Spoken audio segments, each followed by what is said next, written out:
Alors bonjour à tous. Aujourd'hui je vais vous présenter la recette d'un fondant au chocolat très rapide, très simple. Vous allez voir.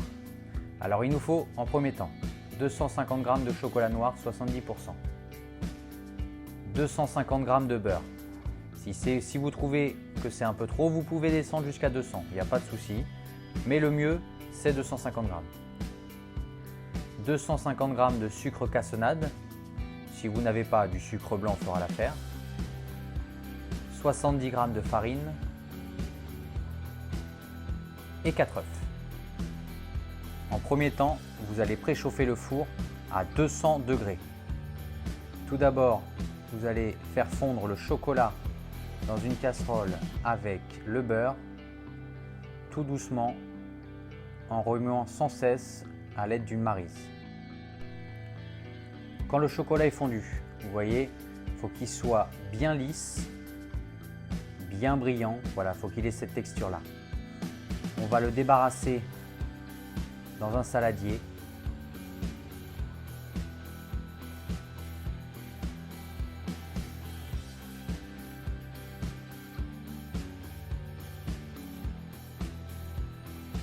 Voilà. Après ça, on va ajouter le sucre. C'est bien important de respecter l'ordre, sinon ça ne fera pas le même gâteau. Alors, le sucre, cassonade 250 g, on mélange. Voilà, on mélange bien pour bien dissoudre tout le sucre dans le chocolat. On va ajouter ensuite les 70 g de farine en plusieurs fois. Si vous voulez le tamiser, vous pouvez le tamiser. Voilà, on mélange bien toute la farine avec le chocolat pour que ça soit homogène, qu'il n'y ait pas de grumeaux. Voilà, quand on a fini ça, on va casser les œufs un par un dans un petit saladier.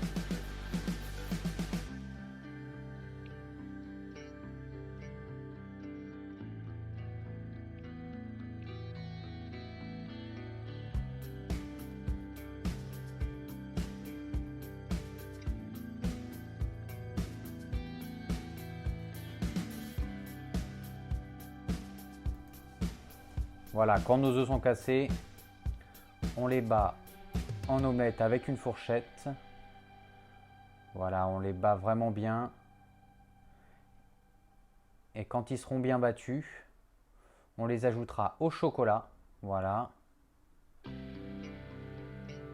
Il faut vraiment vite, tout de suite, fouetter avec le fouet pour bien mélanger. Parce que le chocolat est quand même tiède.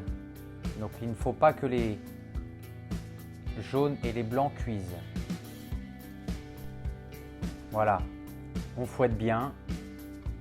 On fait une belle pâte bien homogène, sans grumeaux.